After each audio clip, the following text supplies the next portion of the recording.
Salut à tous et bienvenue donc dans cette nouvelle FAQ du Jardin des Merveilles. Alors merci tout d'abord à tous pour toutes vos questions. Là j'ai testé le nouvel outil, donc le Framapad, sur lequel vous avez été nombreux à poser des questions. J'avais envie déjà de tester cet outil et je suis assez content de son fonctionnement. Il y a eu pas mal de questions qui ont été posées. Ça va être à affiner un petit peu, mais bon voilà, jusque là ça marche très bien. Donc qu'est-ce que je voulais vous dire en premier? C'est tout d'abord désolé pour ceux qui attendent vraiment certaines vidéos avec impatience. La vidéo sur les plantes bioindicatrices va arriver très bientôt. J'attendais un petit peu que vous ayez tous commandé le fameux livret là dont je vous avais parlé. Vous avez été assez nombreux à le commander. Je suis d'ailleurs, il y a quelque chose à quoi je ne m'attendais pas, je suis d'ailleurs assez surpris. J'ai eu un petit appel moi de Promo Nature qui m'ont dit on comprend pas, on a nos ventes qui ont explosé. Et enfin du coup on comprend pas, si ils ont compris, ils m'ont remercié pour la vidéo. Je vais voir avec eux, apparemment la façon d'utiliser le livret évolue forcément, hein, c'est quelque chose qui est très évolutif. Donc voilà, ça avance, du coup je vais voir avec eux s'il y a des petites précisions à apporter quant à l'analyse. Donc voilà, cette vidéo va arriver là très bientôt, de toute façon, on va quand même la faire. Et voilà, qu'est-ce que je voulais vous dire d'autre?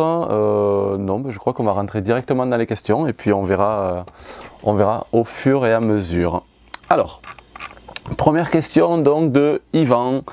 J'aimerais bien un peu plus d'infos sur le système de pompe à déclenchement automatique que tu as installé pour l'irrigation de la Jungle Tunnel. Encore un super projet. Il y a une autre question de Thomas après sur ça aussi. Question en relation avec ton système de pompe, comment fonctionne-t-elle avec un panneau solaire? Donc je vais essayer de grouper ces deux questions, hein. La première question de Yvan et là celle de Thomas qui aimerait donc réussir à automatiser son arrosage, sachant que je n'ai pas de point électrique, qu'il faudrait filtrer l'eau en provenance du bassin pour un goutte à goutte. Donc d'abord des infos sur le système de pompe à déclenchement automatique. Moi c'est vraiment un truc expérimental, c'est mes débuts, c'est pas évident de mettre ça en place. Donc moi pour l'instant c'est juste une pompe vide cave qu'on appelle, c'est un truc qu'on a acheté pas cher du tout dans un magasin de jardinage, mais vous trouvez ça dans n'importe quel magasin de bricolage, hein. C'est pompe vide cave pour eau chargée, donc ça permet de pomper des eaux un peu dégueulasses avec des morceaux dedans on va dire, et voilà, et donc c'est des pompes avec un flotteur dessus, donc quand le flotteur descend, enfin que le niveau d'eau descend, le flotteur descend et du coup ça s'arrête de pomper, hein, ça pompe pas à vide. Et donc moi ça me permet que dès que la cuve se remplit, le flotteur remonte et pouf, la pompe se met en route et envoie. Donc je ne sais pas si vous avez vu sur une des dernières vidéos, hein, c'est dans un système de serre, donc un tunnel sur les bords de laquelle je récupère l'eau qui s'écoule ensuite en bas dans une cuve, et comme ça dès qu'il pleut, que la cuve se remplit, la pompe se déclenche et m'envoie l'eau dans la serre. Donc dès qu'il pleut, l'intérieur de la serre est arrosé grâce à ça. Voilà, c'est vraiment les débuts, donc j'aurai pas énormément d'infos. Yvan, si tu viens bientôt, je te montrerai comment ça marche. Mais voilà, c'est une pompe vide cave, et sur toutes les pompes vide cave, il y a un système de flotteur qui déclenche la pompe dès qu'il y a de l'eau. Et donc Thomas, toi c'était une autre chose sur la question. Donc tu aimerais automatiser l'arrosage, donc ce système de pompe avec flotteur ça se déclenche dès que ça se remplit, mais c'est pas automatique, s'il pleut plus, qu'il n'y a plus d'eau, ça marche pas. Pour l'automatisme, moi j'avais déjà fait ça dans la serre à plant. C'était une électrovanne, donc tu en as à pile ou tu en as qui se branchent. Celles à pile, ils sont sont mieux pour toi parce que tu n'as pas d'électricité. Il faut quand même que tu aies une canalisation, enfin un tuyau qui arrive avec de l'eau, avec la pression pour l'arrosage, et ton électrovanne va bloquer l'eau, et après tu as un programmateur dessus qui déclenche, qui définit quand est-ce que tu veux que ça s'ouvre et que ça se ferme, et donc ça peut être une ou plusieurs fois par jour, pendant un certain temps que tu définis et ça s'ouvre. Donc ce système d'électrovanne, il coûte pas si cher que ça, mais j'aurais pas forcément plus d'infos là à te donner. Tu vas juste dans n'importe quel magasin de jardinage, tu auras pas mal de trucs, ou alors dans les magasins spécialisés irrigation professionnelle pour les agriculteurs. Moi il y a Full qui est à côté d'ici, mais je sais pas où tu habites ou qui c'est qu'il y a autour de chez toi. Si tu veux savoir ça, tu peux aller voir, je pense, n'importe quel agriculteur autour de chez toi, tu vas leur demander s'il y a des magasins spécialisés dans l'irrigation, enfin des fournisseurs, je sais pas, des boîtes spécialisées dans l'irrigation autour de chez toi, et ils te donneront tous les infos. Et qu'il faudrait filtrer l'eau pour un goutte à goutte, tu dis. Effectivement, si tu veux un goutte à goutte, il faut vraiment que l'eau soit très très fine. Moi, dans mon système de récupération avec le flotteur, c'est une pompe à eau chargée, je disais, donc ça veut dire que toutes les eaux d'écoulement, si tu as un sol sableux, argileux, n'importe quoi, tu as toujours quelques particules dans l'eau, et ça bouche les gouttes à gouttes. Donc là, il faut un système de filtre, et là-dessus, je suis désolé, mais pour l'instant, j'aurai pas trop d'infos à te donner, mais vraiment pour l'instant, parce que là, c'est quelque chose sur quoi je suis en train de vraiment travailler en ce moment. Donc voilà, beaucoup plus d'infos qui vont arriver là-dessus très bientôt de mon côté, et sinon, ben, voilà, on va voir peut-être d'autres agriculteurs qui auraient peut-être plus d'infos. Voilà, alors là il y a deux petites questions sympas mais auxquelles je vais répondre. Enfin sympa entre guillemets, un peu provoque j'ai l'impression, mais bon vous me direz. Voire même plusieurs, je vais les grouper. Donc Pauline, tu me demandes pourquoi faire un Framapad si tu réponds pas aux questions? En quoi c'est de l'intelligence collective? Je vois pas le rapport. Donc pour moi l'intelligence collective c'est juste par exemple une FAQ, c'est de l'intelligence collective dans le sens où vous qui n'avez pas forcément posé de questions, en écoutant les questions des autres, ça va vous amener peut-être des réponses à des questions que vous n'étiez pas posées, mais sur des problématiques que vous allez avoir ou peut-être que vous avez. Donc voilà, ça peut être intéressant aussi. En quoi le Framapad c'est de l'intelligence collective? Le Framapad c'est un document sur lequel vous pouvez tous écrire en même temps. Bon, moi c'est pas ce que j'avais proposé, on peut s'auto-corriger, c'est-à-dire si vous voyez quelqu'un qui a écrit un truc, il y a une faute d'orthographe, on la corrige. Si vous voyez qu'il y a des catégories de questions qui se retrouvent, vous pouvez les regrouper, enfin des questions qui se ressemblent, vous pouvez les regrouper. Donc pour moi, un outil sur lequel on est plusieurs à travailler en même temps, c'est de l'intelligence collective. Donc pourquoi faire un Framapad si tu réponds pas aux questions? C'était ça aussi la question, je suis en train d'y répondre. Donc voilà, je réponds aux questions. Donc je ne comprends pas pourquoi tu la poses celle-là. Et voilà, et pour l'intelligence collective, j'y ai répondu. Liane qui poursuit en disant oui, ce doc est tout à fait illisible. Je suis en train de le lire, je le trouve lisible. Après, l'idée c'est pas qu'il soit lisible forcément par chacun d'entre vous. Il peut l'être, mais c'est sûr que je sais pas combien vous avez été à écrire dessus, mais ça peut être assez compliqué parce que forcément tout le monde respecte pas forcément les règles établies pour ce genre de document. Du coup, ça peut partir dans tous les sens, mais ça permet aussi à d'autres qui auraient envie de venir corriger un petit peu, de venir réorganiser.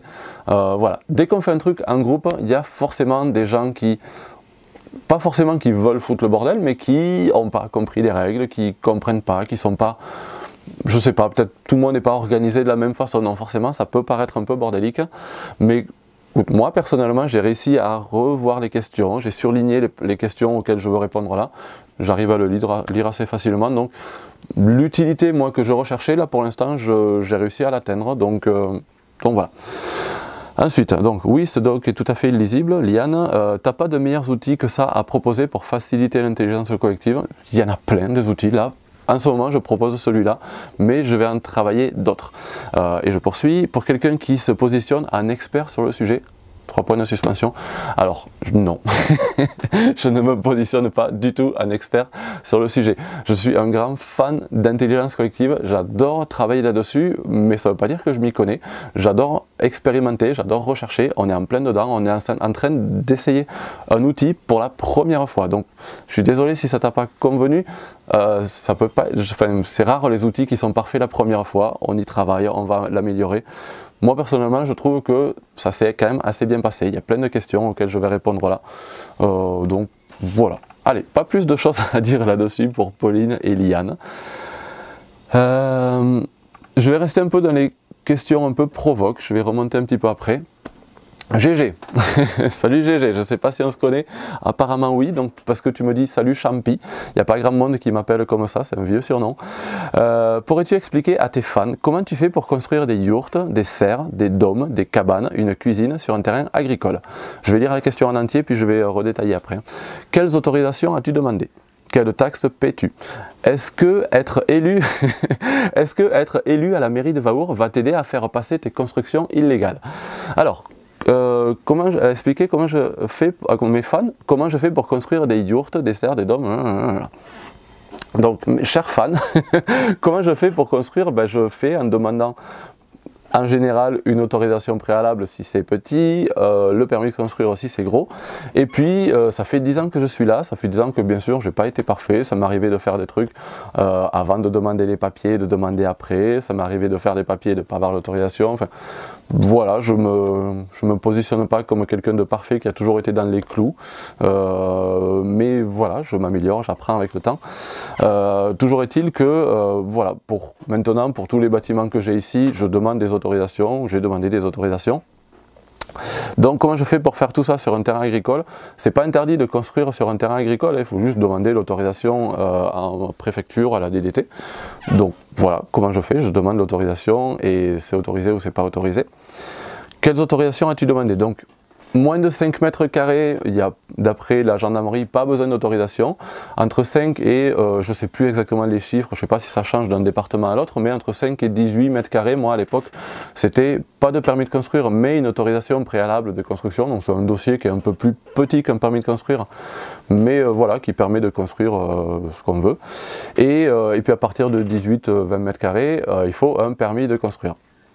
Tu as tout à fait besoin de faire, tout à fait le droit de faire ça sur un terrain agricole.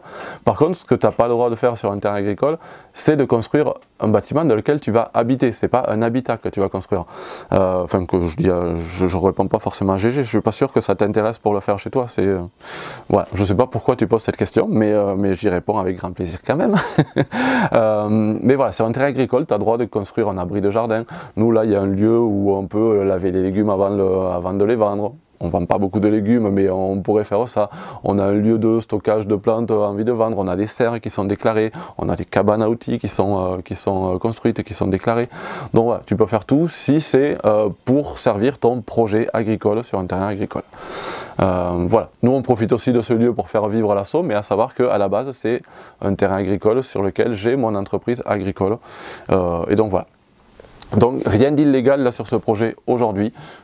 D'ailleurs c'est assez récent pour les derniers bâtiments, on vient de recevoir encore les réponses là de la DDT et de la préfecture, donc là tout est accepté, tout est en règle, voilà. Quelle taxe paies-tu? Taxe foncière, voilà pour l'instant c'est tout, mais pas de taxe d'habitation parce que je n'habite pas sur le lieu. Voilà. Et dernière petite question intéressante, est-ce que être élu à la mairie de Vaour va t'aider à faire passer tes constructions illégales? Donc pour info, pour ceux qui sont déjà un petit peu engagés dans des mouvements citoyens, vous le savez sûrement déjà, pour ceux qui ne savent pas, c'est pas dans ce sens qu'on le fait, sinon ça ne marche pas. Je ne vais pas passer élu, non, pour ceux qui ne savent pas, je me suis présenté comme conseiller municipal pour participer à la vie citoyenne de ma commune. Donc c'est pas je vais m'engager à la mairie, comme ça je pourrais faire passer mes trucs. Si tu as des trucs illégaux, ça va te tomber dessus directement et ça m'est arrivé, on a fait une réunion publique où forcément la question est tombée, est-ce que tes constructions sont légales ou pas? Donc oui, elles le sont et c'est plutôt dans ce sens qu'il faut faire. D'abord, fais en sorte d'être bien en règle et ensuite tu vas t'engager à la mairie. Mais dans l'autre sens, ça ne marche pas. Donc d'être à la mairie ne va pas m'aider, je suis en règle et grâce à ça, peut-être je pourrais avoir une place à la mairie, pas en tant que maire, surtout pas pour l'instant, mais en tant que conseiller municipal. Voilà, GG, merci pour ta question. Donc, un autre Thomas qui me demande, merci pour ces infos, je suis intéressé par plus de détails pratiques sur le système d'irrigation. Ah mais non, mais j'ai déjà répondu à celle-là. Ah non, c'est une autre, pardon. Intéressé par plus de détails pour le système d'irrigation et de l'organisation du goutte à goutte. En plus de la pompe, je veux bien des détails sur les raccords. Je ne suis pas sûr de pouvoir te les donner. Ainsi, je vois dans la vidéo du 305 un robinet monté sur un tuyau pression. Et autour de chez moi, je n'ai pas trouvé les raccords correspondants pour faire tout cela.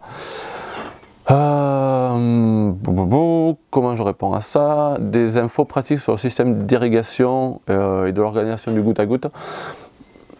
Alors, moi j'ai mis un goutte à goutte sur la plupart des zones sur lesquelles j'ai des plantes potagères, donc on a quand même un grand jardin, il n'y a pas d'irrigation partout, mais sur les zones potagères il y a un goutte à goutte qui ne sert pas souvent, qui sert que sur les périodes où il y aurait vraiment une période sèche où il y aura besoin d'arroser, et donc à ce moment là on va mettre un petit peu d'arrosage, et ensuite on a différentes sources d'arrosage. On a un puits à la ferme à côté, on n'a pas de puits ici, donc on a un tuyau qui arrive quand même jusqu'ici, on peut utiliser l'eau du puits de la ferme des voisins. Puis ensuite on a des cuves un petit peu partout, des petites pompes et tout ça. Et nos raccords tuyaux pression, donc c'est parce que nous, tout notre réseau peut aussi être raccordé sur le réseau général, le réseau d'eau qu'on a au robinet, pour boire, enfin l'eau de la ville, je ne sais pas si c'est clair ce que je dis. Et du coup on a besoin d'avoir des tuyaux pression parce que ce réseau là, il y a vraiment de la pression. Ensuite, je ne m'y connais pas trop en raccord, moi je vais dans les magasins de bricolage, magasins d'irrigation, je demande qu'est-ce qu'il faut comme raccord, on me donne ce qu'il faut, donc là je suis désolé, j'aurai pas plus d'infos que ça. T'as pas trouvé les raccords pour faire tout ça, ben, peut-être prends un morceau de tes tuyaux, ou si t'as pas de tuyaux, ben, va dans les magasins d'irrigation, ou les magasins de bricolage ou de jardinage, et puis tu as toujours un vendeur qui peut te renseigner, hein, donc eux ils sauront te donner les bonnes infos. Voilà, je suis désolé Thomas, je vais pas pouvoir te donner plus d'infos que ça. Manon BRT. Merci Rémi, j'aimerais bien des infos sur ton dôme géodésique, ses avantages, ses inconvénients. Alors je ne sais pas dans lequel, mais il y a un live sur lequel, il y a au moins 2 lives sur lesquels j'ai déjà répondu à pas mal de questions sur les dômes, donc va farfouiller sur les lives. Et sinon, ben voilà, sur le dôme géodésique, moi c'est juste une forme que j'aime beaucoup, qui est simple à construire à la maison. Tu tapes dôme géodésique sur internet, tu vas trouver plein d'infos sur le calcul du ratio entre les différentes tailles de bois que tu dois utiliser. Voilà, j'ai fait, enfin c'est pas moi qui l'ai fait, c'était Colline à l'époque, il y a eu une vidéo sur dôme géodésique sur la chaîne du Jardin des Merveilles où on montre vraiment la construction mais on ne détaille pas comment on le fait. On va peut-être faire une vidéo plus détaillée bientôt. Voilà. Avantage, inconvénient, avantage c'est super beau, inconvénient c'est super compliqué à aménager dans un truc qui est rond. Les carrés c'est plus simple de faire des cases, les ronds c'est plus compliqué, donc inconvénient ça va être ça. Les avantages c'est que ça chauffe vite, les inconvénients c'est que ça chauffe beaucoup. Voilà, et ensuite pour vraiment un peu plus de détails, va voir sur les lives, j'en parle un petit peu.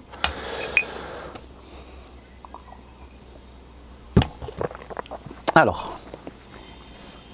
Sylvain qui me demande: salut Rémi, je me demande également quelles autorisations pour construire sur un terrain agricole, un petit habitat, une cuisine d'été.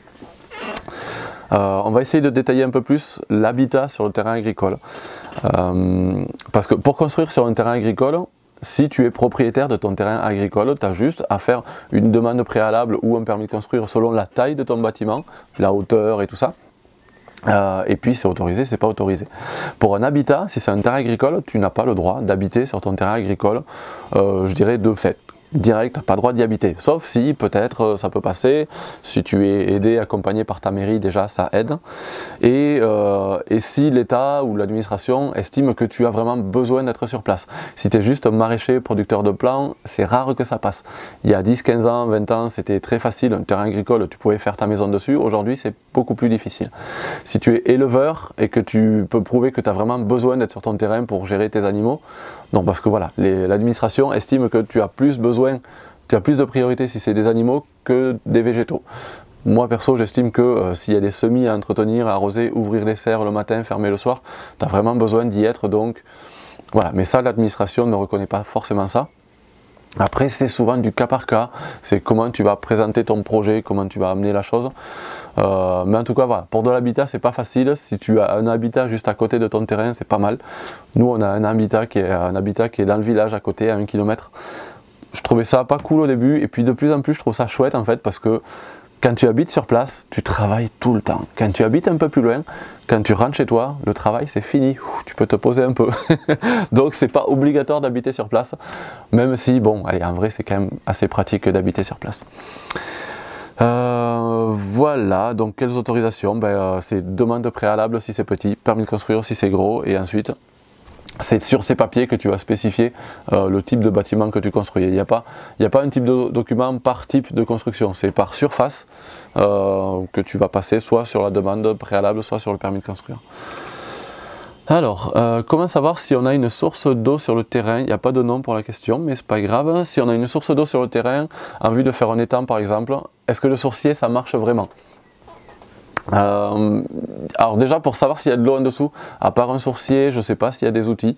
Moi j'ai fait venir un sourcier, il m'a dit qu'il y avait de l'eau, il m'a confirmé par rapport à ce que je pensais, il m'a confirmé par rapport au fait que sur les fermes autour de chez moi, il y a des puits, donc je sais qu'il y a de l'eau.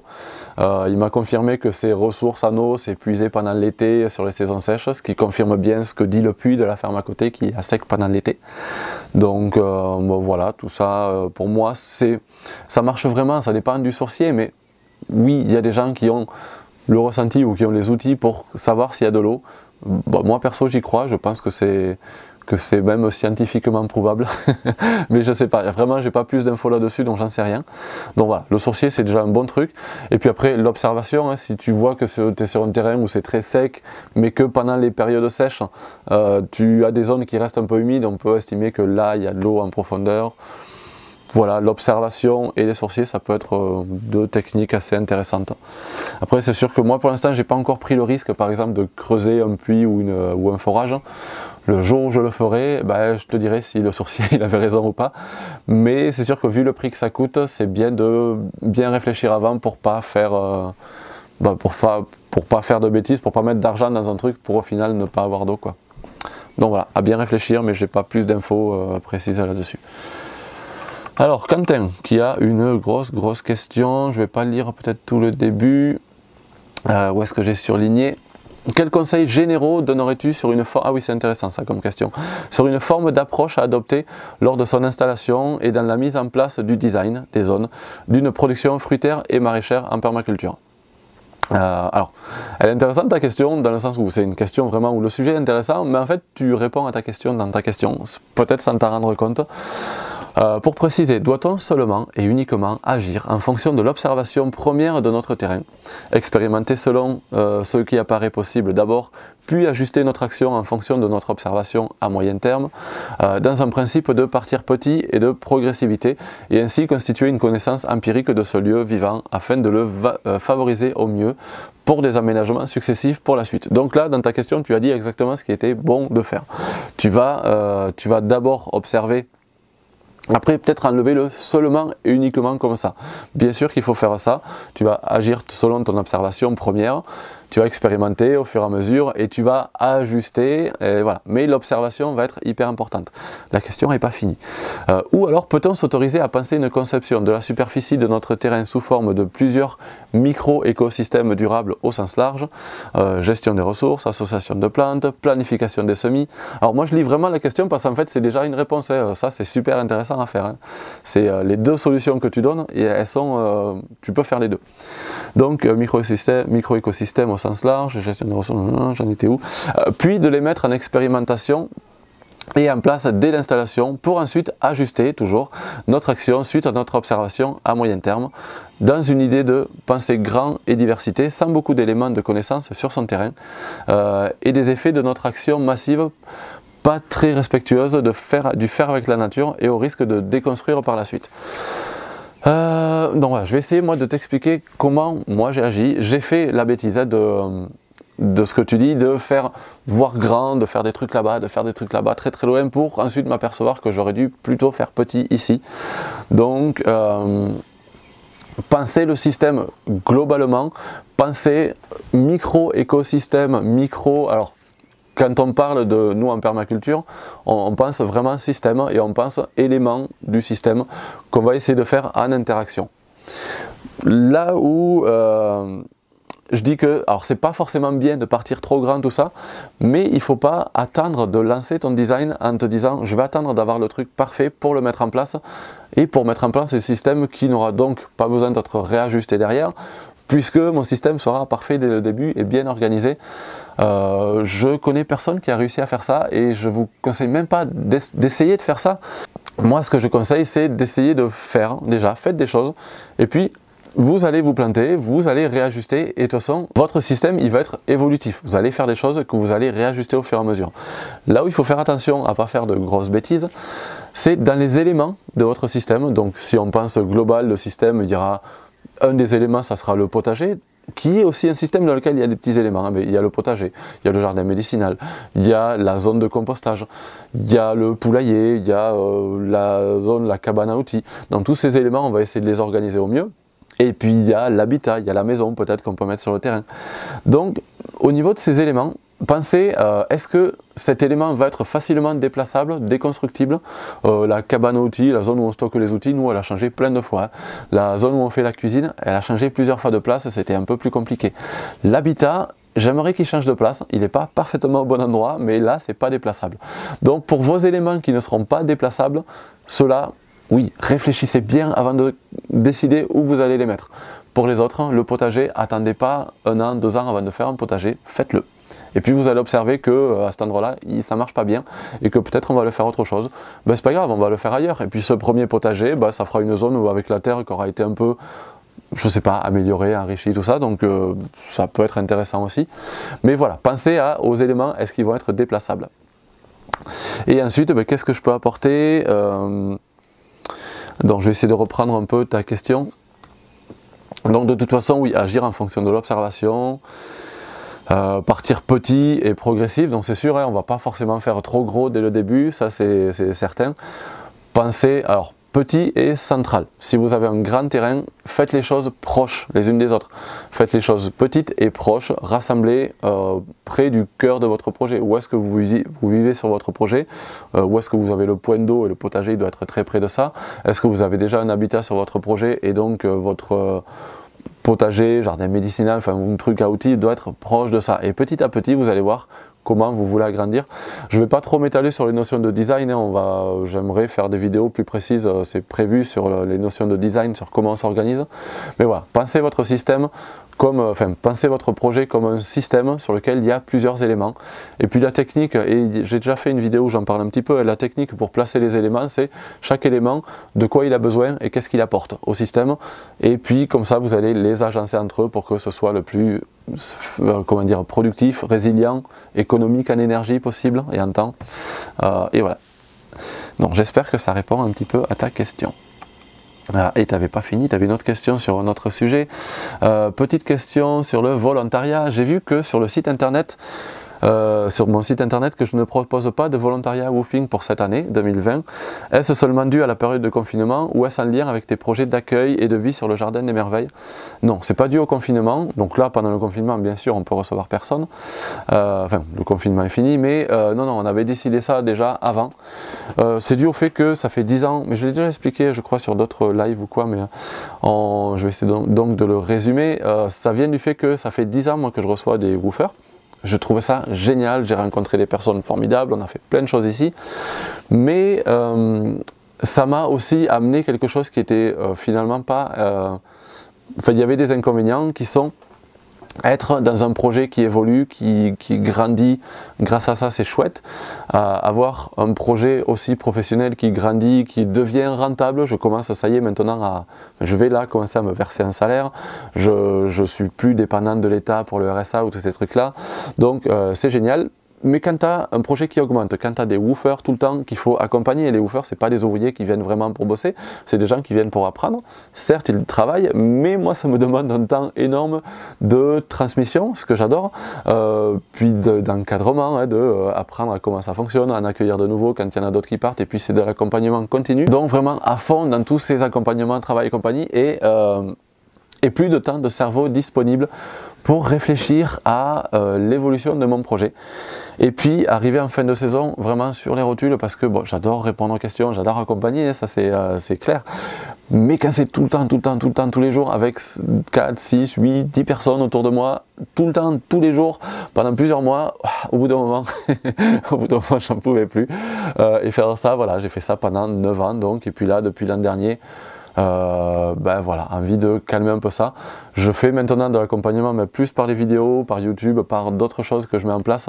Il y a des jours où on fait de l'accueil ici, tous les mercredis on va reprendre ça avec les lutins du jardin, où j'accompagne certaines personnes, mais la plupart du temps, voilà, j'ai envie d'être un peu plus seul ici avec ma compagne, avec mon fils, et Et aussi, donc là, je travaille avec ma compagne un peu plus, elle a envie de s'investir un peu plus sur ce projet, donc aussi envie de voir qu'est-ce qu'on est capable de faire juste à deux. Parce qu'il y a quelque chose que j'ai remarqué, c'est que ce projet là, il grandit tout le temps avec des woofers ici, on arrive à faire plein de choses, et quand tu te retrouves tout seul sur ce projet où tu as l'habitude d'avoir du monde, bah, tu es débordé de boulot parce que tu n'arrives plus à t'organiser de la même façon. Là maintenant, on se rend compte que le fait de plus avoir de gens à accompagner, on arrive quand même à faire beaucoup de choses parce qu'on a beaucoup de temps qui se libère. Donc voilà, envie de réfléchir. Là, le projet, comme je disais, ça fait 10 ans qu'il évolue. Mais quand tu as la tête dans le guidon, tu n'as pas le temps de réfléchir justement à ce design. Comme je disais un peu plus au début de la FAQ, là, on vient d'avoir il y a quelques temps là, les autorisations de permis de construire pour tous les bâtiments qu'on a. Donc on va pouvoir finir les constructions, les réaménager. Donc on va pouvoir réfléchir à ce design, on va pouvoir remodeler ce lieu. Donc en même temps, ça répond à la question précédente. On va continuer à faire évoluer ce design. Un design n'est jamais définitif, il est toujours évolutif. Et donc là, on va pouvoir prendre le temps de faire évoluer ça encore grâce au fait qu'on n'a plus de woofer tout le temps. C'est pas fini définitivement. Moi j'aimerais, ça nous manque un peu quand même d'avoir des gens ici. Mais voilà, pour l'instant, on arrête pour cette année, c'est sûr. Et peut-être l'année prochaine ou peut-être dans les temps qui viennent, on reprendra. Voilà pour ces questions. Donc on passe dans le groupe de questions liées au démarrage d'un jardin potager. Nono qui demande, vivant dans une résidence du sud de la France, nous sommes plusieurs propriétaires à vouloir installer un potager. Par quoi débuter et comment amener le projet aux autres propriétaires? Alors, comment l'amener aux autres propriétaires? Ça, c'est des questions liées à l'humain, donc là vraiment, ça dépend. C'est... présente-leur honnêtement, le plus honnêtement possible ton projet, ta vision du projet. Et puis après, moi je conseille vraiment, renseignez-vous sur un des outils là nous qu'on vient d'utiliser, c'est le mandala holistique. C'est un truc qui permet vraiment dans un groupe d'avoir une vision globale du projet aujourd'hui et dans les temps futurs, dans 5 ans, 10 ans. Comment chacun voit le projet, comment chacun voit sa vie sur le projet, comment chacun voit son implication, son temps qu'il donne au projet, ou alors son besoin de temps vraiment personnel. C'est pas parce qu'on est sur un terrain, plusieurs ensemble, qu'on a forcément toujours envie de faire des choses ensemble. Mais là, c'est vraiment dépendant de chacun, donc je peux pas te dire ce qu'il faut faire. Par contre, voilà, cet outil, le mandala holistique, il est vraiment super pratique pour vraiment ce cas-là précis. Il y en a d'autres, ces outils. Est-ce que la liaison est bonne? Il y en a d'autres outils. Il y a d'autres outils qu'on peut utiliser pour ça, mais celui-là je le trouve vraiment bien. Donc tape mandala holistique sur internet, tu vas avoir plein d'infos. Il y a Pascal Despiennes là qui, j'ai vu passer un message où il disait qu'il allait faire une vidéo sur cet outil-là. Donc voilà, jetez un œil là-dessus, vous verrez. Sinon il y a le bouquin, je ne l'ai pas là, le livre s'appelle Faire ensemble de Robina McCurdy, où elle partage plein d'idées d'outils et notamment le mandala holistique, qui a plus d'une dizaine de pages où elle explique comment l'utiliser. C'est très détaillé, c'est super. Ensuite, pour ta première question, on est plusieurs propriétaires à vouloir installer un potager. Par quoi débuter? Par quoi débuter? Alors c'est une grosse question. Par quoi débuter? Déjà, débuter par quelque chose, c'est sûr. Réfléchir à comment l'améliorer ensuite, c'est important, mais déjà commence à faire quelque chose. Ensuite, par quoi débuter? Moi je dirais, quelles plantes cultiver en premier? Les plantes que vous allez manger. Patates, oignons, tomates, courgettes, là en ce moment, vraiment fais quelque chose qui produit, et plus tard tu réfléchiras à tout ce qui est légumes un peu plus originaux, et puis tout ce qui est petites expériences un peu plus affinées, ça peut passer après, mais d'abord production. Ce qui est vraiment important, et c'est un des principes en permaculture, c'est obtenir une production. L'idée c'est vraiment très vite d'avoir des récoltes. Expérimenter, faire plein de tests de jardin, mais rien avoir à manger, c'est frustrant. Et puis au niveau de l'image que ça donne à ton entourage et à toi-même, tu verras que c'est beaucoup plus valorisant de rapidement avoir des choses à manger. Fais une petite planche où tu vas semer des radis, 20 jours après déjà tu as des radis à manger, et ça tu verras que c'est un plaisir incroyable qui va te donner envie de continuer. Et puis par quoi commencer? Selon ton sol, je ne sais pas le sol que tu as, tout ça, mais améliorer le sol. Des fois il n'y a pas besoin qu'il soit amélioré, mais souvent il y a besoin de l'améliorer pour qu'il soit productif. On veut produire, hein, Forcément, pas tout le monde, hein, mais moi perso j'ai vraiment cette vision de si j'ai un jardin sur lequel je veux faire pousser du légume, je veux qu'il produise le plus possible. C'est un peu une vision capitaliste, je pense, hein, mais oui, moi je veux que mon jardin produise du légume. J'en fais mon métier, donc quand je produis des plantes, je veux en produire le plus possible sur les surfaces le plus petites possible, tout en respectant l'éthique de la permaculture. On est d'accord, il faut que ça respecte l'environnement, il faut que ça te respecte à toi, il faut que ça respecte un partage équitable et compagnie. Mais plus tu vas produire sur une petite surface, moins tu auras besoin de faire un grand jardin et plus tu seras efficace dans tes productions. Donc cherche à améliorer le sol, cherche à l'amender, peut-être apporter de la matière carbonée, semer des engrais verts, on va en parler tout à l'heure parce qu'il y a des questions. Mais voilà, cherche à améliorer ta production, mais en premier, cherche à obtenir vraiment une production. Voilà, je ne peux pas détailler plus parce que c'est vraiment une grosse question et là je pourrais faire une vidéo rien qu'avec cette question là. Donc d'ailleurs je me la garde de côté et peut-être je ferai des vidéos sur voilà, par quoi commencer pour rapidement obtenir quelque chose, c'est important. Donc il y a une vidéo qui va venir là-dessus. Donc merci Nono beaucoup pour ta question. Loïs qui me demande, est-ce que c'est possible de désherber sur 10 cm de large et cultiver des plants dans ces rangées afin de laisser les plantes locales couvrir et enrichir le sol à côté? Oui. Oui, bien sûr, c'est possible. Hein. Tu peux juste te dire, je désherbe une zone, je sème ici. Après, tu vas avoir des inconvénients à cette méthode, c'est que si tu laisses des herbes partout autour, si on dit herbe, c'est graminé, ça demande, pas que ça demande, mais en tout cas ça va prendre beaucoup d'eau.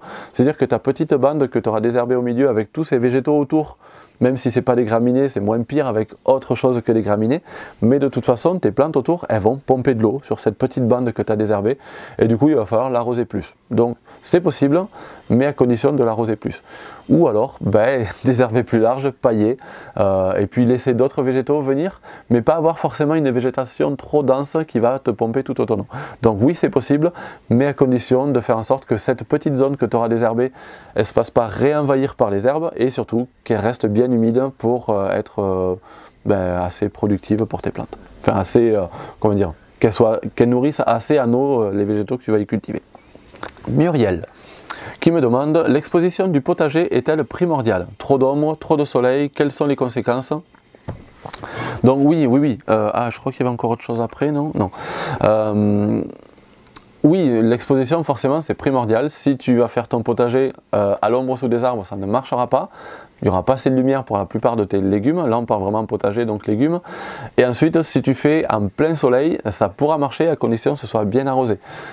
Si tu n'as pas assez d'eau dans ton terrain ou si tu n'as pas beaucoup d'eau, fais plutôt mi-ombre, ça sera plus intéressant. Et pour la plupart des plantes potagères maintenant, mi-ombre c'est quand même pas mal parce que ça va sécher moins rapidement. Si tu as une ressource en eau illimitée, plein soleil, pourquoi pas, ça sera très productif. Donc oui, l'exposition est très importante, va définir beaucoup de soleil, ça veut dire beaucoup de légumes qui vont bien mûrir, mais ça veut dire aussi beaucoup de besoins en eau, donc voilà, adapter selon ta ressource en eau, je pense beaucoup. Et puis pas trop à l'ombre non plus, sinon tu n'auras pas de production de légumes. Anaïs qui me demande, donc oui c'est ça, dans la continuité de la question, c'est pour ça qu'il me semblait qu'il y avait autre chose.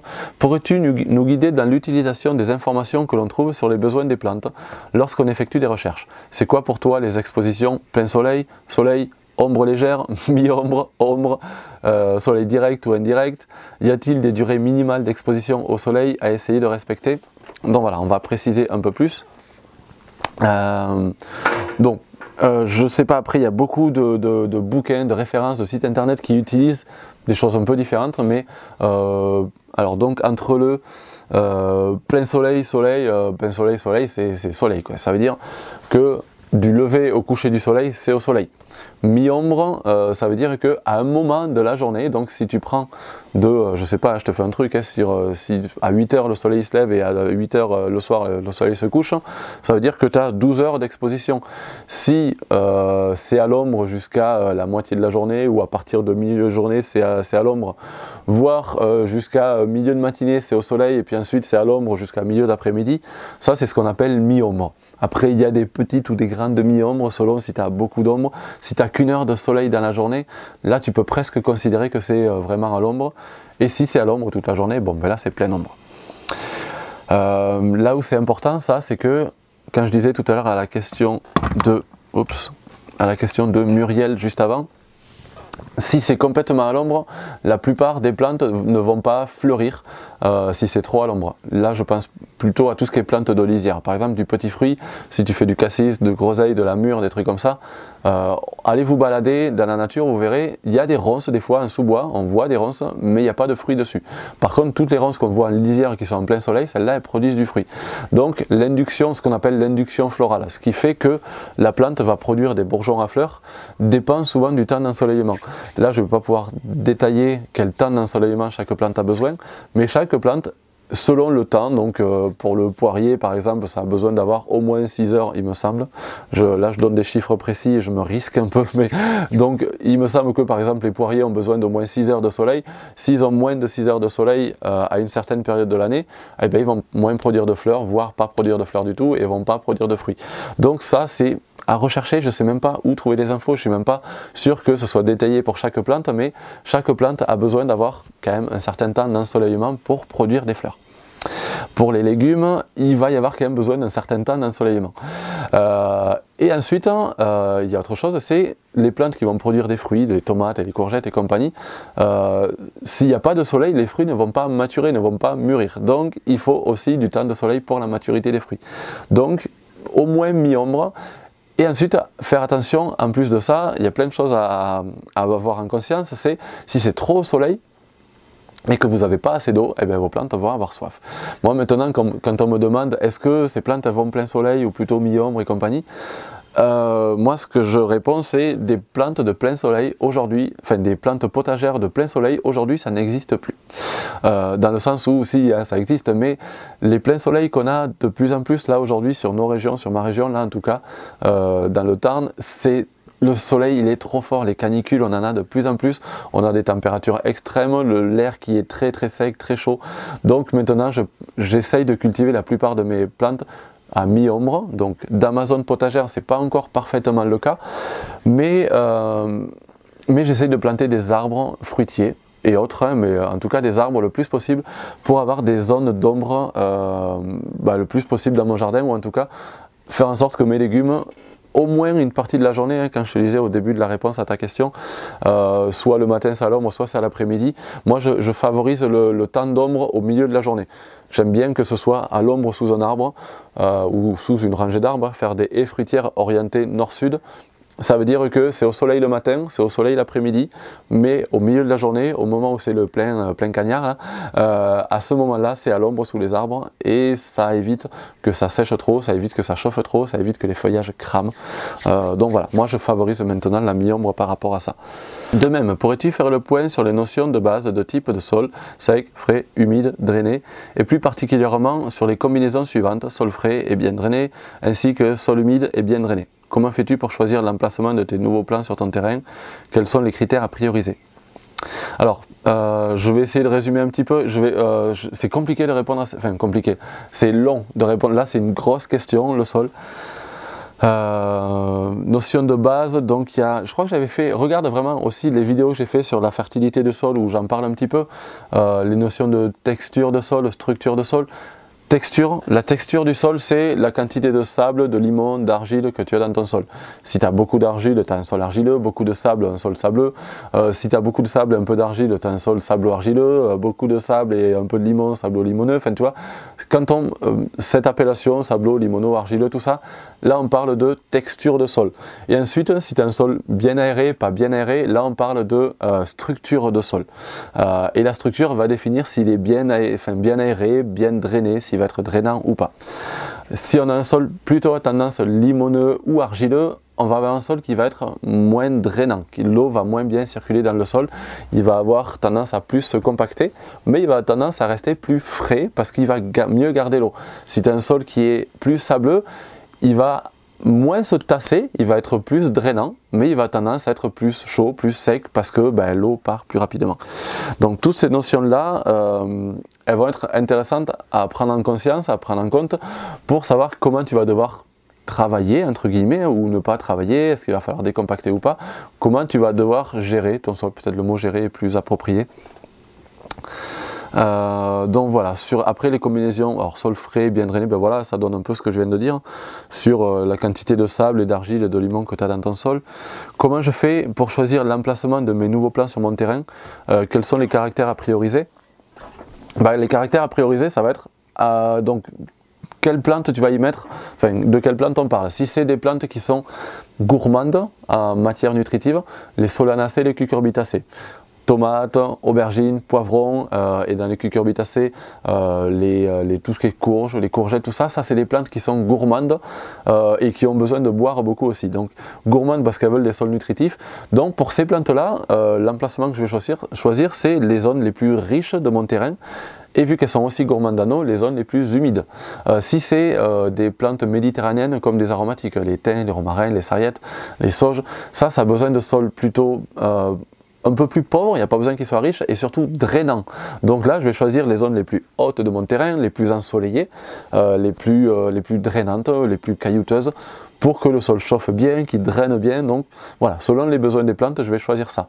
Si c'est des plantes qui ont soif, qui ont besoin d'eau, de la menthe, ou alors tout ce qui est courges, courgettes et les tomates, je vais peut-être choisir aussi des zones qui sont un petit peu ombragées, qui prennent un peu le soleil, donc voir un peu la réponse à vos dernières questions là, mais je vais choisir des zones qui vont pas sécher trop vite et qui vont être un peu à l'ombre pour protéger d'un ensoleillement trop fort en plein été, mais avec un peu de soleil pour que les fruits puissent donner un petit peu. Et puis ensuite, avoir aussi la forme de la plante. Si c'est une plante grimpante, bah bien sûr, je vais choisir un emplacement au pied d'un arbre pour que ça puisse grimper. Qu'est-ce que je peux dire? Là, vraiment, c'est une grosse question. Encore, je vais te donner juste quelques astuces, mais si c'est une plante qui est plus fragile au gel pendant l'hiver, une plante vivace, mais qui est fragile au gel pendant l'hiver, par exemple une verveine, une sojanana, donc ça résiste à des moins 10, moins 15, mais pas forcément plus. Et moi, dans ma région, on peut aller jusqu'à moins 18, moins 20. Donc là, je vais plutôt choisir au pied d'un mur exposé plein sud parce qu'on va profiter de la chaleur de ce mur. Donc voilà, on va toujours pareil, hein, c'est un peu du design aussi. C'est l'élément qu'on veut mettre en place, qu'est-ce qu'il apporte et quels sont ses besoins. Là, on parle d'une plante qui a besoin d'un peu de chaleur, et bien on va la mettre au pied d'un mur plein sud parce que le mur, il va accumuler la chaleur pendant la journée et la redistribuer la nuit. Donc on va profiter de ça. On va toujours penser le système en tant qu'élément, enfin penser le projet en tant que système composé d'éléments. Et l'élément, de quoi il a besoin, donc là on parle de plantes à mettre en place, de quoi la plante a besoin. Est-ce que la plante a besoin de chaleur? Est-ce qu'elle a besoin d'un sol riche, d'un sol humide, d'un sol drainant? Et puis on va voir notre système, à quel endroit il y a ça, et à quel endroit la plante va pouvoir apporter quelque chose. Est-ce qu'on parle d'une plante qui est une légumineuse qui va enrichir le sol en azote? Eh bien on va cultiver cette plante dans un endroit où, sur le long terme, on aura besoin d'azote, et en se dire qu'en plus la plante, en profitant de ce lieu, va apporter quelque chose à ce lieu. Voilà comment j'essaye de prioriser l'emplacement de mes plantes sur mon terrain. Après là c'est vraiment à voir au cas par cas pour chaque plante. Là je t'ai donné juste quelques petites astuces, mais c'est une grosse question sur laquelle on pourrait répondre pendant longtemps.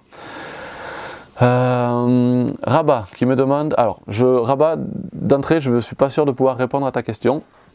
Ma question est sur la valorisation des déchets des huileries d'olive, grignons et margines. Déjà je ne sais même pas ce que c'est car chez nous en Kabylie ils sont jetés dans la nature, ce qui crée une pollution énorme. Sachant que les grignons sont riches en potassium entre autres, doit-on les composter juste en rajoutant de la matière carbonée ou y rajouter de la matière azotée pour obtenir un compost complet? Donc là aussi c'est intéressant de voir que tu réponds déjà à ta question.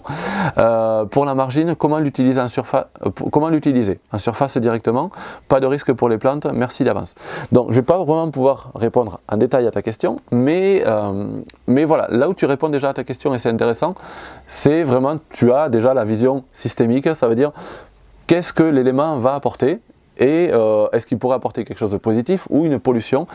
Là où c'est clair, là où c'est juste dans ce que tu dis, c'est que c'est clair que ça peut, si tu en mets trop et à un endroit et sans le mélanger, ça peut apporter une pollution parce que si c'est riche en potassium par exemple pour les grignons, donc je sais pas ce que c'est, mais si c'est riche en potassium, ça peut être intéressant, mais s'il y en a trop, c'est une pollution. Donc Moi je dis toujours cette notion de diversité, elle est intéressante. Biodiversité ou enfin diversité juste, mélangée avec d'autres choses, tu auras quelque chose de plus complet. Réparti sur une zone pour pas avoir de pollution, c'est intéressant aussi. Ce qui est sûr, c'est qu'il faut réfléchir à qu'est-ce que ça apporte. Si c'est trop d'un élément, rajouter d'autres éléments pour rééquilibrer le truc. Si ça apporte une pollution à un endroit, le répartir sur d'autres zones. En tout cas, l'autre chose qui est sûre aussi, c'est que c'est une ressource. Si c'est quelque chose d'organique, nous c'est un peu comme ici, on a quand on fait de l'huile de tournesol, on a ce qu'on appelle le tourteau. Quand on fait de l'huile de ricin, on a le tourteau de ricin. Tous ces trucs-là, trop concentrés sur une zone, ça peut être une pollution, mais par contre ça devient un engrais si c'est bien utilisé. Donc bien sûr, réfléchis à ces choses-là, qu'est-ce que ça peut apporter, répartis-le si c'est trop concentré, mélange-le à d'autres choses pour que ce soit plus équilibré, et ensuite utilise-le pour enrichir ton terrain, c'est génial. Fais-le, c'est cool. Quelqu'un d'autre qui me pose la question, mais il n'y a pas de nom. Salut, en vue de démarrer une forêt jardin, pour résumer, grands arbres au nord et les autres devant, pour pas faire de l'ombre donc, intéressant. Et pour est ou ouest, peu important. Alors, si, c'est important, tout est important. Pas les grands arbres plein sud, quand on est dans l'hémisphère nord, parce que sinon ça va faire de l'ombre derrière. Ça, c'est juste, c'est clair, il faut le voir. Et ensuite, en est ou ouest, ça va être autre chose. Il y a l'ensoleillement, mais il y a le vent. Si tu es sur une zone, par exemple, nous on est sur une zone ici où donc plein sud, on protège, plein nord, on l'a refait celle-là. Plein sud, il y a le soleil, donc on va pas mettre les grands arbres ici. Et nous on a un vent d'ouest, souvent, donc des grands arbres à l'est et des grands arbres à l'ouest pour protéger les vents. D'un côté c'est pour protéger les vents qui arrivent et de l'autre côté c'est pour faire remonter les vents de l'autre côté, histoire que sur le terrain le vent passe passe pas trop bas, passe en haut pour pas assécher la terre qui est en dessous. Donc est-ouest c'est plus pour les vents et nord-sud c'est plus pour l'ensoleillement qu'il va falloir les réfléchir.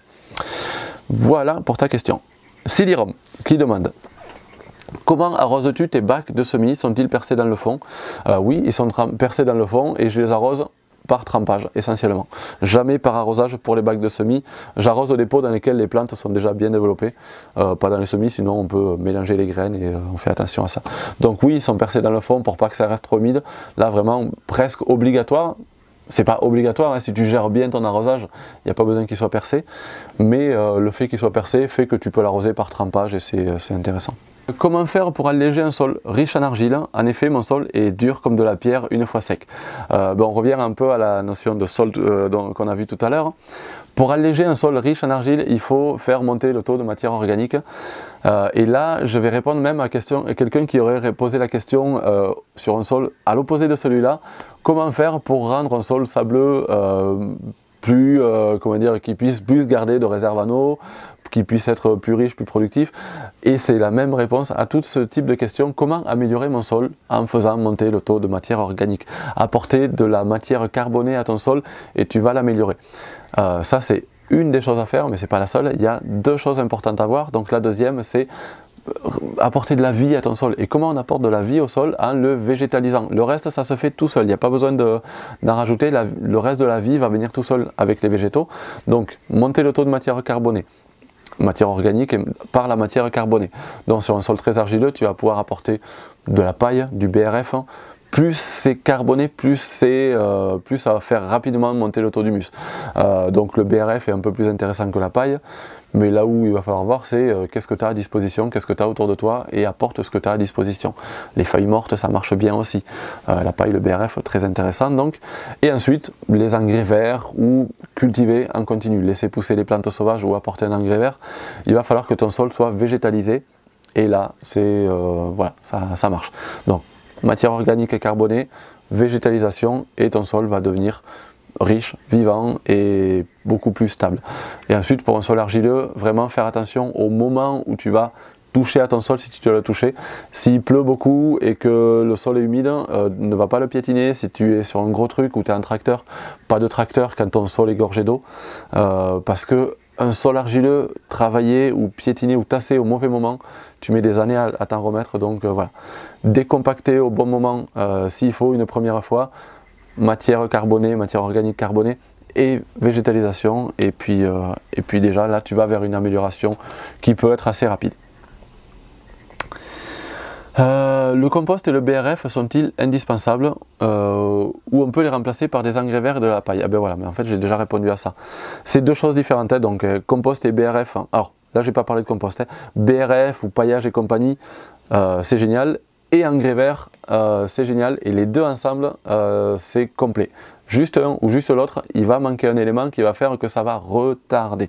On peut faire juste avec des engrais verts, enfin c'est plus des engrais verts, en faisant avec un couvert végétal qu'on va laisser se développer longtemps pour que les végétaux deviennent ligneux et apportent de la matière carbonée. Mais si on rapporte direct de la matière carbonée et qu'en plus on met des engrais verts, c'est complémentaire et on va beaucoup plus vite.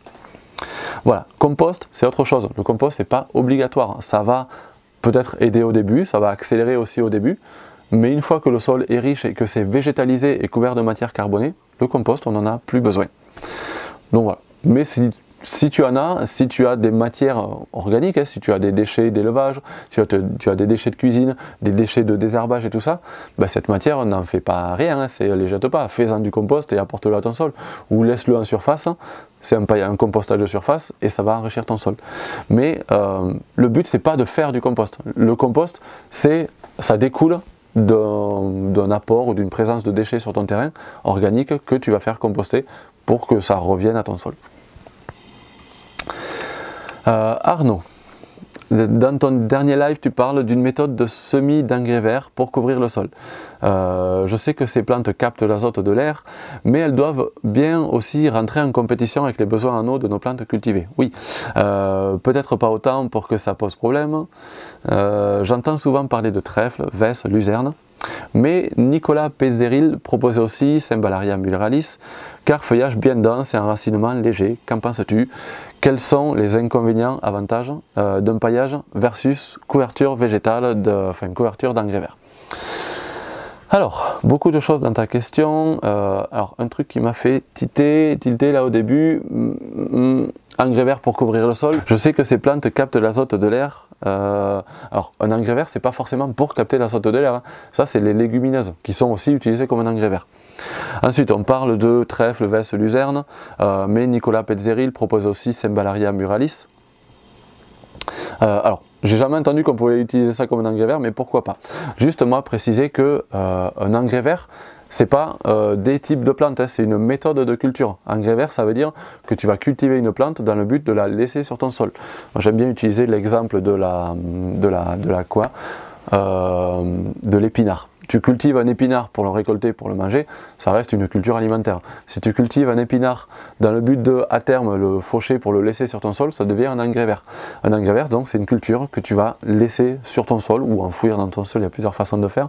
Mais en tout cas, l'idée, c'est une culture qui va apporter quelque chose à ton sol et pas forcément de l'azote, hein. Ça peut être un engrais vert avec des racines pivots qui vont descendre dans le sol pour le décompacter. Ça peut être des graminées avec plein de petites racines fasciculées qui vont structurer le sol.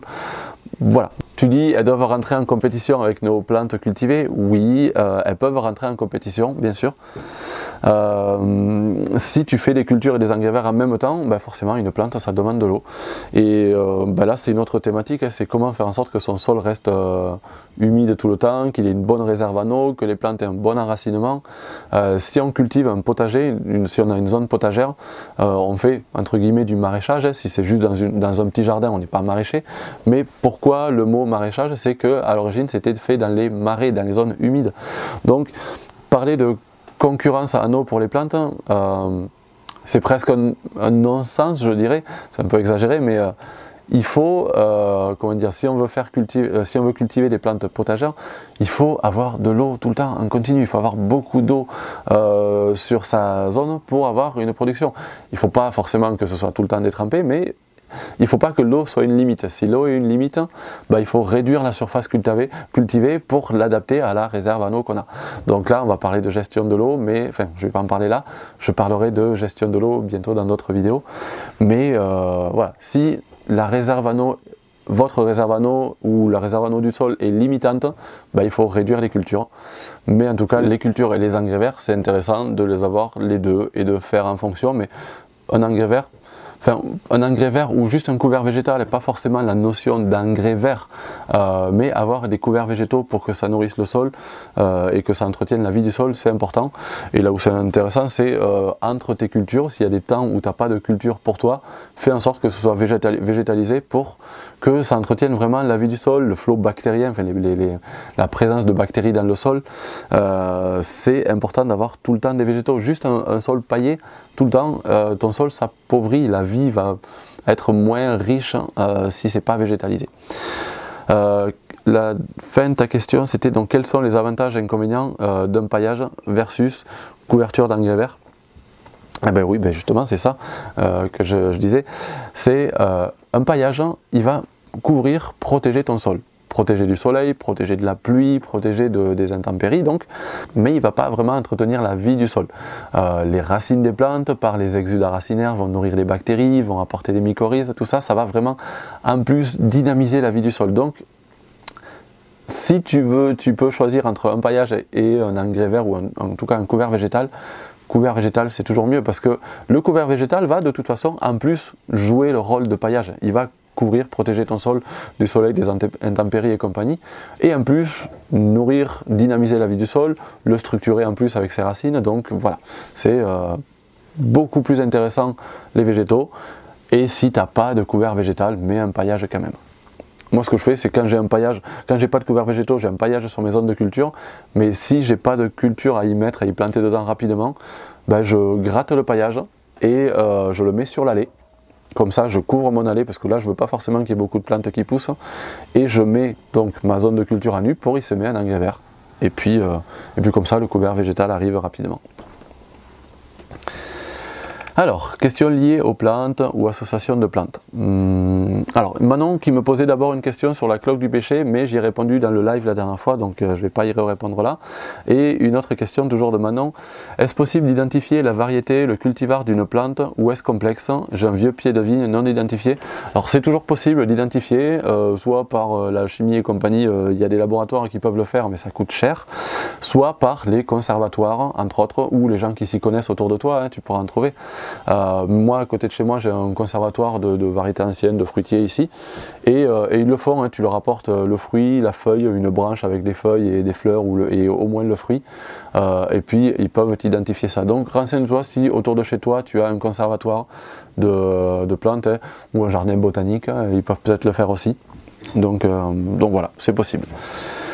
Est-ce que je pense faire une vidéo sur les framboisiers du style de celle que j'ai faite sur les cassis, groseilles? Oui, je pense le faire, mais je ne peux pas te dire quand, parce que c'est là un peu ce que je parlais au début. Il y a beaucoup de gens qui me demandent quand est-ce que je vais faire une vidéo sur ça, est-ce que j'ai prévu de faire des vidéos? J'ai des tas de vidéos que j'ai prévu de faire. Là, je vais en faire une sur les plantes bioindicatrices, mais elle a été retardée un peu parce que je ne pensais pas que ça intéresserait autant et que du coup, il y a des choses qui se sont passées. Mais ça va venir. La vidéo sur les framboisiers, je vais la faire, mais pas tout de suite. Donc, oui, j'ai prévu de la faire, mais je ne sais pas quand. Voilà.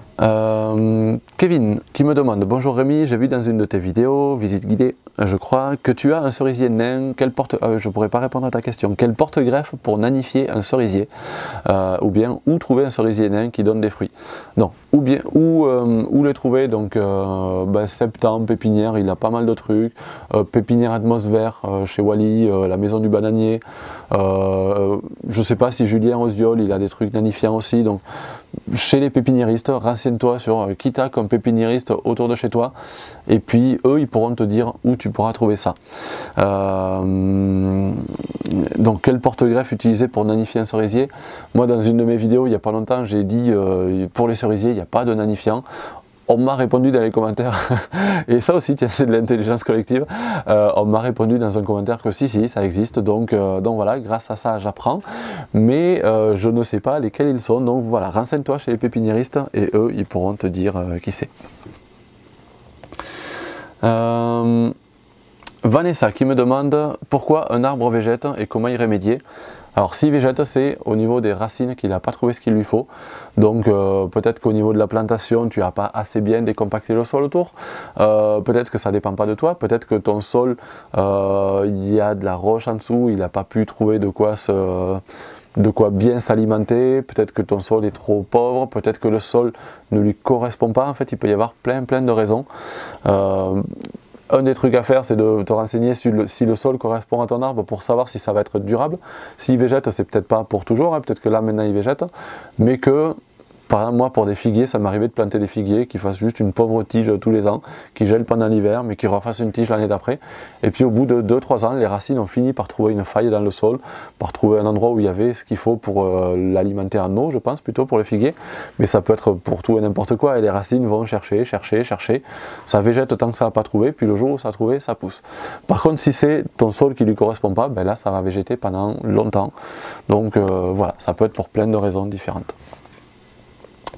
Perma Lorraine qui me demande, donc salut Rémi, cet outil est nouveau pour moi, je ne sais pas si j'ai écrit au bon endroit. Si, je ne sais pas si ta question correspond à la catégorie dans laquelle tu as écrit, mais en tout cas je lis ta question, donc tu es au bon endroit déjà. T'es-tu déjà renseigné sur les potagers de Findhorn en Écosse et leur incroyable récolte? J'ai déjà lu quelques trucs, alors eux je crois qu'ils font des choses en co-création, c'est ça, avec les esprits de la nature. Donc je ne me suis pas renseigné, j'ai vu, je connais un peu le truc. C'est pas, moi c'est pas ma philosophie, donc j'ai pas trop essayé de pratiquer ça. Donc non, je ne pourrais pas te répondre plus à ça. Voilà, j'ai vu qu'il y avait des récoltes qui étaient assez intéressantes, ouais, mais j'en saurais pas plus là-dessus.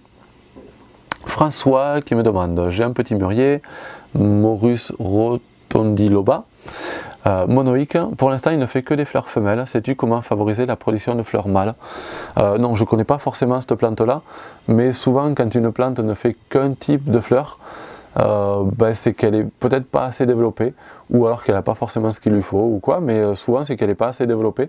Pour un arbre, je sais pas trop, par exemple tu vois, je sais que sur les cucurbitacées, ça commence d'abord à faire des fleurs mâles, ça produit beaucoup de pollen et comme ça peut polliniser d'autres plantes autour, et ensuite ça va faire des fleurs femelles pour, une fois que c'est assez développé, une fois que ça a fait assez de feuillage, parce que assez de feuillage, ça veut dire assez de photosynthèse pour pouvoir nourrir les fruits. D'autres plantes, par contre, vont faire des fleurs mâles à un moment et des fleurs femelles à un autre moment pour ne pas s'auto-féconder. Et si c'est le cas de ton mûrier, et donc s'il fait que des fleurs femelles, non, ça ne marche pas. Mais peut-être qu'à terme il fera les deux, donc une fois qu'il va bien se développer, il fera les deux. Mais si le truc c'est qu'il va faire que des fleurs femelles à un moment et que des fleurs mâles à un autre moment, c'est pour pas s'auto-polliniser. Et donc là le souci c'est que tu n'as qu'un arbre et peut-être il en faudra plusieurs.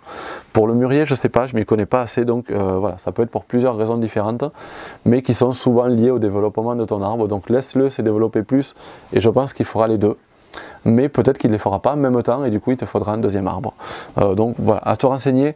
Là ces questions peut-être les poser plus à Septembre par exemple, lui s'il connaît bien là-dessus, et d'autres pépiniéristes. Donc là demande vraiment à ceux qui sont vraiment des pépiniéristes expérimentés. Moi je suis un jeune pépiniériste qui ne m'y connaît pas tant que ça encore, donc je ne peux pas te répondre complètement pour ça. Olivier qui me demande: quels engrais verts, on revient sur les engrais verts, quels engrais verts conseilles-tu sur une zone de patates après la récolte? Donc après la récolte de patates, ça va être plutôt des engrais verts d'automne, si tu vas rien y recultiver de suite, des engrais verts qui vont tenir pendant tout l'hiver, donc des engrais verts d'automne qui tiennent le gel.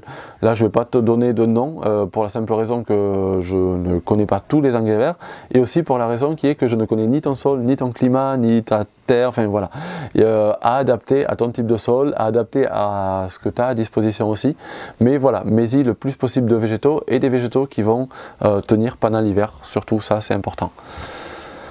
Voilà.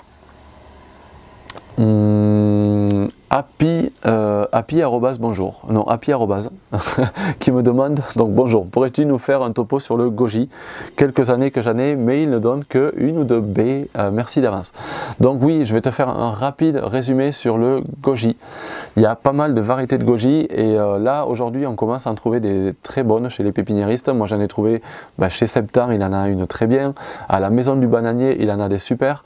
Il y a des variétés qui sont productives, très productives, mais en tout cas enfin peut-être, mais en tout cas productive.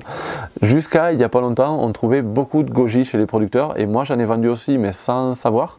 Donc c'était une arnaque, mais je ne l'ai pas fait exprès, pardon, à ceux à qui j'en ai vendu. Mais on fait germer des goji, on sème des graines de goji, et puis ça pousse très bien, ça fait des plantes très vigoureuses, très faciles à bouturer, ça pousse bien comme plante, donc on en produit plein, on en vend plein, et moi c'est ce que je disais aux gens, hein, c'est très vigoureux et compagnie. Mais c'est un peu comme les variétés d'arbres fruitiers, semer un pépin de pomme, bon, ça va être long à produire, et surtout on ne sait pas ce que ça va produire à terme, on ne sait pas la qualité. Donc on trouvait plein de goji, mais qui n'étaient pas productives du tout, et on en trouve encore plein. Donc si tu veux une variété de goji qui produise, celui-là, arrache-le, ou alors coupe-le et greffe dessus. Je sais, ça doit se greffer le goji, je ne connais pas grand monde qui le fasse, mais ça doit se greffer. Mais en tout cas, s'il ne produit pas de fruits, il ne produira jamais de fruits. C'est une variété qui n'est pas si productive que ça. Et trouve une variété productive. Va voir les pépiniéristes, les copains, il y a certainement des gens autour de toi qui en ont, et trouve une variété qui soit productive. En tout cas, elle ne va pas changer du jour au lendemain. Si elle n'est pas productive, elle n'est pas productive. Et voilà, ça a été un gros souci avec les goji, puis là de plus en plus aujourd'hui on trouve des variétés productives. Donc voilà.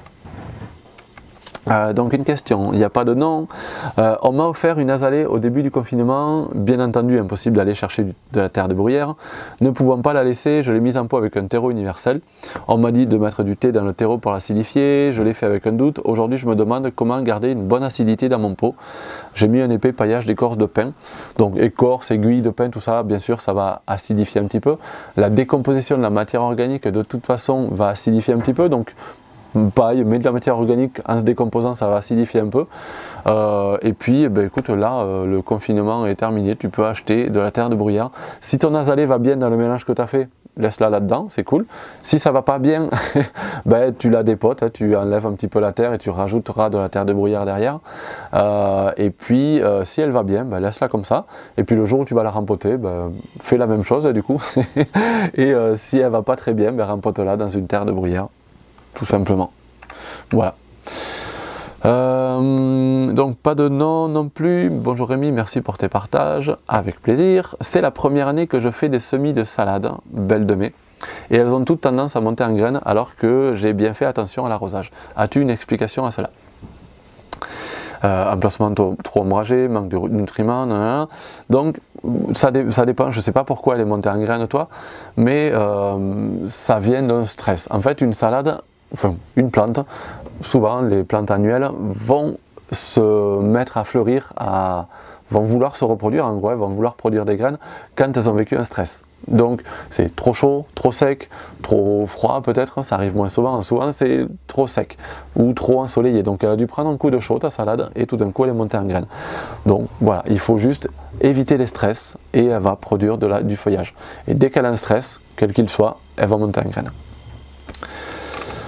Est-ce qu'il reste beaucoup de questions? Non, on est au bout. Question liée aux invasives, j'ai des soucis, Thomas, j'ai des soucis de sangliers ces derniers jours.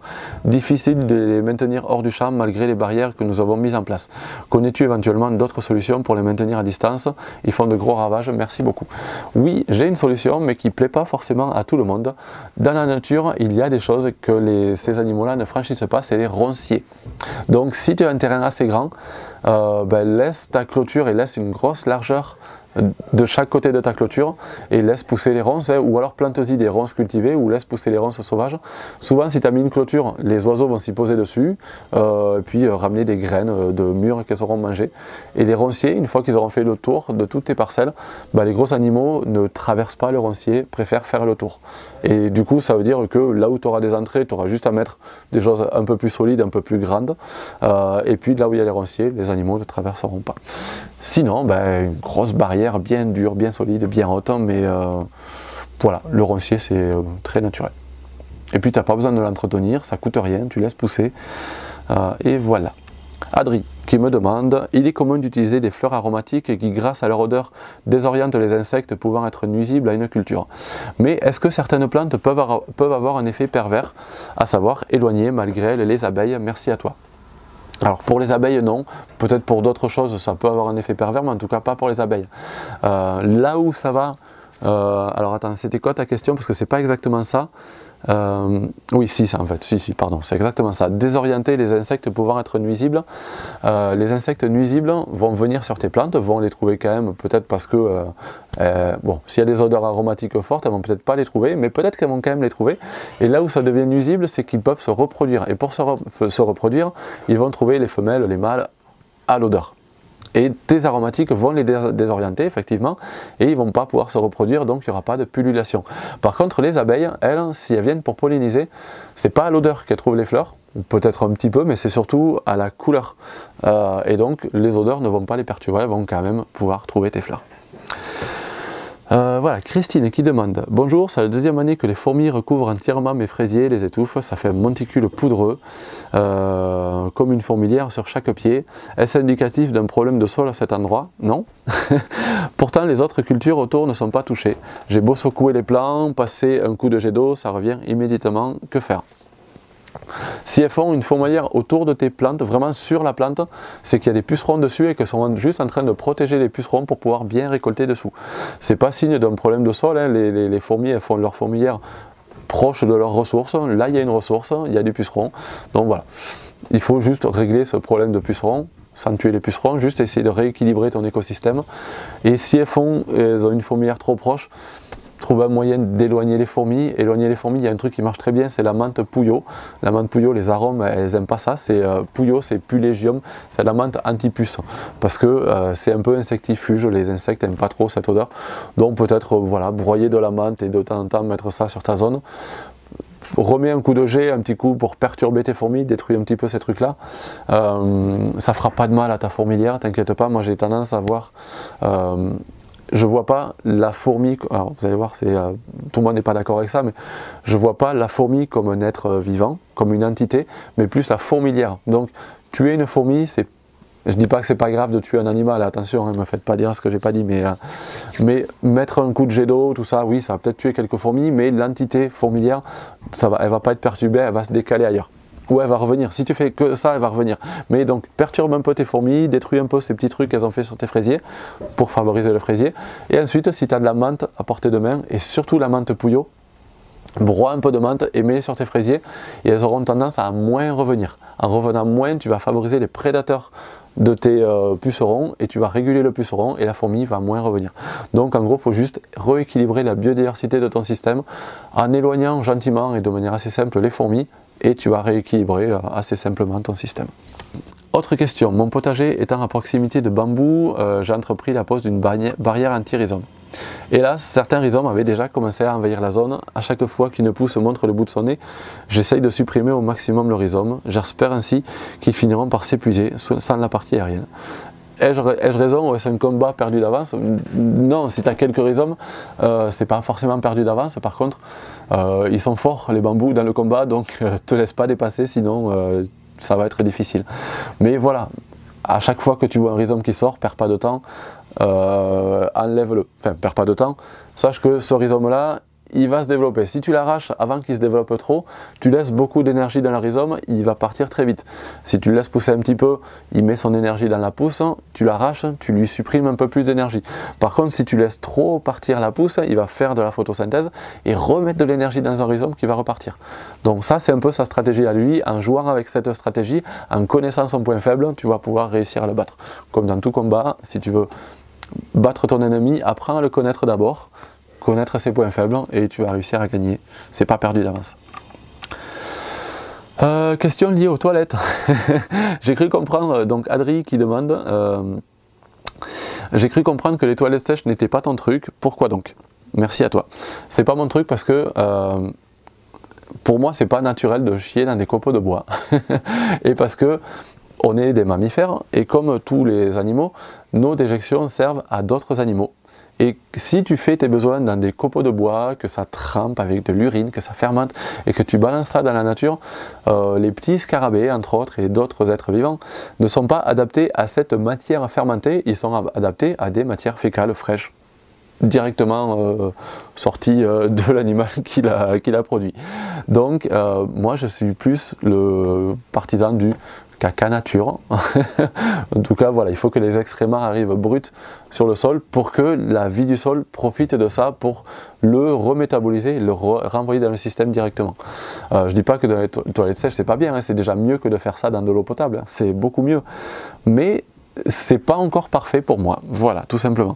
Tout ça, ça sera détaillé dans une vidéo le jour où j'oserai la faire, parce que celle-là, ça fait au moins 2 ans qu'elle est en projet. Mais bon, voilà, j'ai pas encore eu ni le temps, ni le courage de faire une vidéo sur cette thématique-là. Quel serait l'effet de l'urine sur la vie du sol? J'avais entendu dire, donc Arnaud qui demande ça, j'avais entendu dire que les vers de terre n'apprécient pas trop. Peut-être que ça dépend de la concentration, oui bien sûr. Si on arrose trop régulièrement, ne risque-t-on pas de polluer les nappes phréatiques? Si, tu vas polluer ton sol déjà, et tes nappes phréatiques s'il y en a trop sur un même endroit, et tu vas surtout cramer tes végétaux si tu en mets trop. Donc la dilution, c'est entre 10 et 20%. Tu fais ça dans un bidon ou quoi, et puis ensuite tu mets dans un arrosoir 10 à 15%. Trop concentré, ben voilà, c'est comme tout, hein, dès qu'il y en a trop, ça devient un problème. Que les vers de terre n'apprécient pas trop, oui, non, si tu fais pipi sur un ver de terre, bien sûr, ça y va pas aimer. Mais une fois dilué, c'est très nutritif, et puis c'est un peu comme les excréments, ça fait partie des systèmes naturels. Les mammifères urinent, et cette urine peut être réutilisée dans les systèmes. Ce qu'on urine vient de ce qu'on a consommé, on a bu, on a mangé, et forcément des choses qui se retrouvent dans nos urines, et l'urine est riche en phosphore, est riche en potasse, est riche en plein de minéraux, donc c'est intéressant de les remettre dans nos systèmes, et c'est hyper nutritif, donc voilà, ça aussi on pourrait faire plein de choses là-dessus. Il y a des projets de vidéos là-dessus, mais j'ai voilà, beaucoup de vidéos à faire, donc pas de suite sur celle-là. Voilà, on est au bout de cette FAQ, c'était long, mais il y avait beaucoup de questions, donc j'espère que ça vous aura intéressé. J'espère que l'outil vous aura convenu, le Framapad, je pense que je le referai. Bon, même s'il y a quelques personnes qui se sont senties un peu perdues là-dedans, mais voilà, ça, on va l'affiner. En tout cas, voilà, moi, l'effet attendu est arrivé. J'ai réussi à l'utiliser, j'ai réussi à répondre à vos questions, donc j'ai trouvé ça assez chouette. Je vous enverrai un autre lien pour un autre Framapad bientôt pour une nouvelle FAQ. Sinon, il y aura le live dimanche, tous les premiers dimanches du mois à 20 h, il y a un live où je réponds en direct à vos questions. Et puis bientôt, je ferai une publication dans laquelle je mettrai un nouveau lien pour un Framapad sur lequel vous pourrez à nouveau me poser toutes vos questions pour une FAQ plus tard.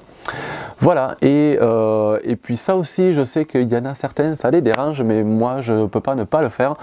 Donc je vais finir par vous dire merci d'avoir suivi jusque là. Si ça vous a plu, abonnez-vous à la chaîne, moi ça me fait plaisir, et puis ça me sert un petit peu, j'ai vraiment besoin de ce soutien là. Et si vraiment ça vous plaît, vous pouvez me soutenir sur la plateforme Tipeee. Merci infiniment, énorme à tous ceux qui me soutiennent déjà, c'est grâce à vous que je peux prendre le temps de le faire, donc un grand merci à vous.